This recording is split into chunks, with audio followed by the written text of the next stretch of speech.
Normally बेटियां दे रही होती हैं जिगर और बीवियां दे रही होती हैं, शौहर कोई नहीं मिलता। तो मुझे लोग सुनने में काफ़ी सारों ने कहा कि हमने पहली दफ़ा सुना है कि एक शौहर ने बीवी को जिगर दे दिया, तो इसलिए भजन थोड़ा सा फेम मिला हुआ है और बाकी फ़र्ज अदा की है।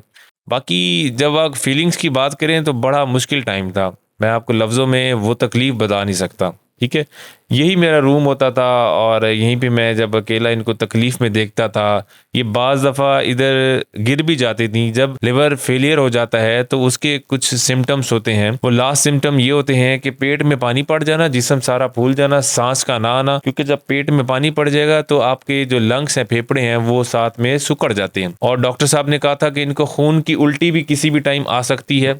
ठीक है, लिवर फेलियर की ये सिम्टम्स हैं और उसके बाद ये अनकॉन्शियसनेस स्टेट में चली जाती थी और बाज़ दफ़ा ये चलते हुए गिर जाती थी। फिर इनको मैं सिर्फ ही रिकवर कर सकता था और कोई नहीं कर सकता था।